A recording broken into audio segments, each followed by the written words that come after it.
Hello, PDHP parents and community. It's Carrie Ann Fitzgerald from the Program for the Development of Human Potential. And as we're going through our Preventive Parents workshop, we are now at the end. But this is something that I find very interesting. With all of the offerings that we have for workshops, this one is not often offered. But I give so much credit to those schools and faculties that do pull this in. Because what is really interesting is it's always more attended than expected. So, if I have maybe 15 people who regularly come, all of a sudden I find myself with 36 parents in the room. And while some people will say, well, that's still not indicative of X amount of percentage of parents in our school, it does make a big difference. So it says to me oftentimes, people are looking for information. And this is always what it's about when it comes to PDHP parents as a resource. It's never, and I hope you never feel this way, it's never like shaking our fingers at you, do this, do that. It's not that. We're all on these journeys as parents. We are parenting different children. We have different parenting styles, different needs, different concerns. But at the heart, information is golden for parents. So hopefully this just kind of siphons it in a little bit, makes it a little more accessible. Because sometimes not having the knowledge keeps us from having conversation. It keeps prevention from occurring.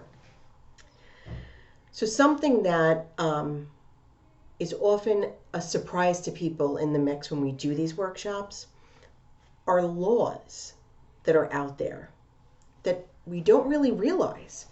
A lot of them seek to work against popular misconceptions when it comes to underage use. Popular misconceptions that very much can create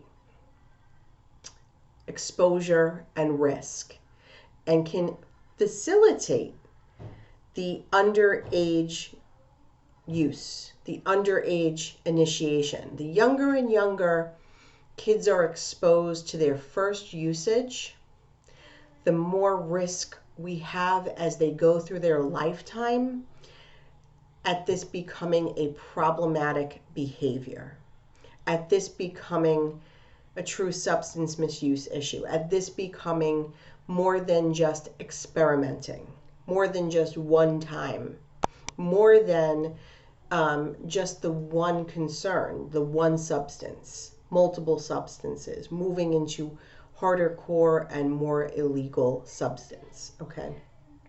So let me just share these, what we call life-saving laws. Okay. So the first one is the Good Samaritan law. We may have heard that, but applied here. So, and I'm going to read it to you just so that I can get all the wording in because it's important. Some people get worried about reporting drug use. Now, also, I want you to consider this in regards to children who may be with peers, unsupervised, hanging out somewhere, and find themselves in a situation and become scared. So thinking about this, the Good Samaritan law encourages people to call 911 when witnessing or experiencing an alcohol or drug overdose by providing a limited shield from charge and prosecution for minors in possession of narcotics, marijuana, and alcohol. It protects against arrest for misdemeanor amounts of narcotic drugs. So a situation had come up in one of the workshops. If the kids were all together hanging out somewhere and someone became very inebriated with alcohol, what do?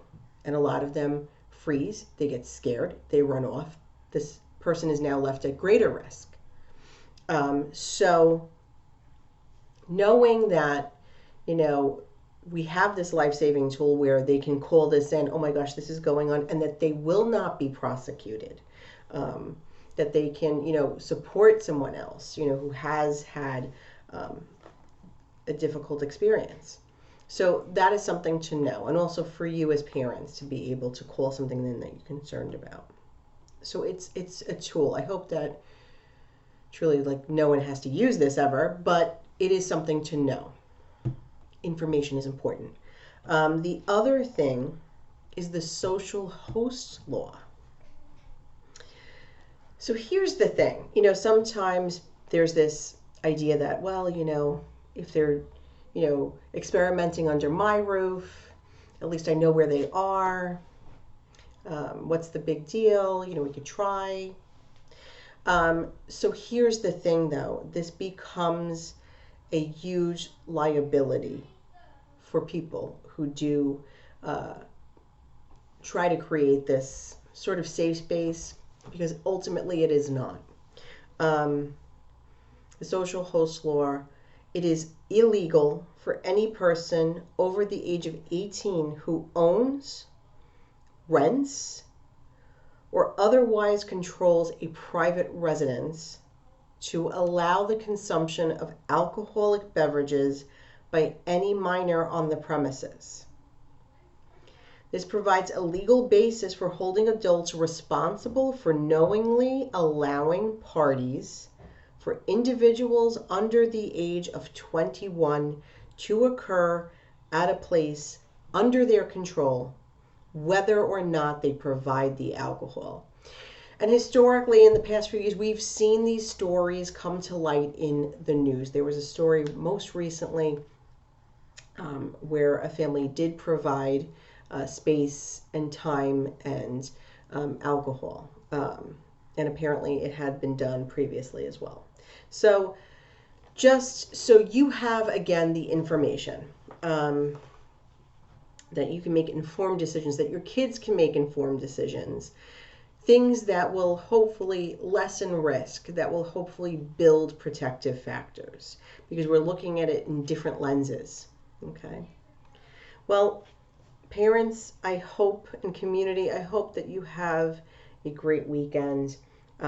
It is Thursday. Tomorrow I generally don't send you a video. I will be posting, though, and I hope that you are doing well, and I will see you next week. Tuesday, Wednesday, and Thursday will wrap up. We still have to go over how to take action if we do find that our child has been misusing substance. We also will take a look at maybe any questions or comments that we have, any ideas that come up, and finally, what we're looking forward to for February. Take care, everyone.